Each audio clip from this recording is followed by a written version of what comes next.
روایت یہ ہے کہ جب حابیل قتل ہو گئے تو 7 دنوں تک زمین میں زلزلہ رہا،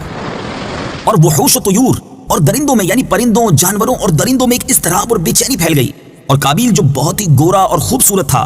بھائی کا خون بہاتے ہی اس کا چہرہ کالا اور نہایت بدصورت ہو گیا، اور حضرت آدم علیہ السلام کو اس بات کا بے حد رنج ہوا، بے حد غم ہوا، یہاں تک کہ حابیل کے رنج و غم میں 100 برس تک آپ کے چہرے پر مسکراہٹ اور ہنسی نہ آئی۔ حضرت آدم علیہ السلام نے شدید غضبناک ہو کر قابیل کو پھٹکار کر اپنے دربار سے نکال دیا، اور وہ بدنصیب اقلیمہ کو ساتھ لے کر یمن کی سرزمین عدن چلا گیا۔ وہاں ابلیس اس کے پاس آ کر کہنے لگا کہ حابیل کی قربانی کو آگ نے اس لیے کھا لیا کہ وہ آگ کی پرستش کرتا تھا، وہ آگ کی پوجا کرتا تھا، لہٰذا تم بھی آگ کی پرستش کرنا شروع کر دو، تم بھی آگ کو پوجنا شروع کر دو۔ اب قابیل نے گویا آگ کی عبادت کے لیے ایک عبادت گاہ بنائی اور اس نے اس کی پوجا شروع کر دی۔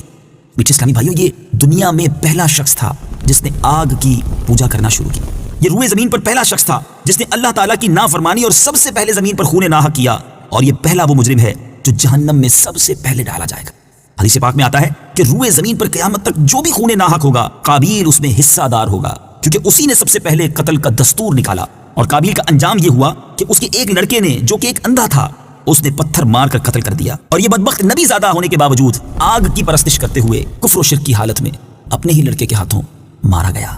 حابیل کے قتل ہو جانے کے 5 برس بعد حضرت شیس علیہ السلام پیدا ہوئے، جبکہ حضرت آدم علیہ السلام کی عمر 130 برس ہو چکی تھی۔ آپ نے اپنے اس ہونہار فرزند کا نام شیس رکھا۔ یہ سریانی زبان کا لفظ ہے اور عربی میں اس کے معنی ہیں ہبۃ اللہ، یعنی اللہ کا عطیہ ہے۔ حضرت آدم علیہ السلام نے 50 صحیفے جو آپ پر نازل ہوئے تھے، ان سب کی حضرت شیس علیہ السلام کو تعلیم دی اور ان کو اپنا خلیفہ اور جانشین مقرر کیا، اور ان کی نسل میں خیر و برکت ہونے کی دعائیں مانگی۔ ہمارے پیارے آقا مدینے والے مصطفیٰ صلی اللہ تعالی علیہ وآلہ وسلم حضرت شیس علیہ السلام ہی کی اولاد میں سے ہیں۔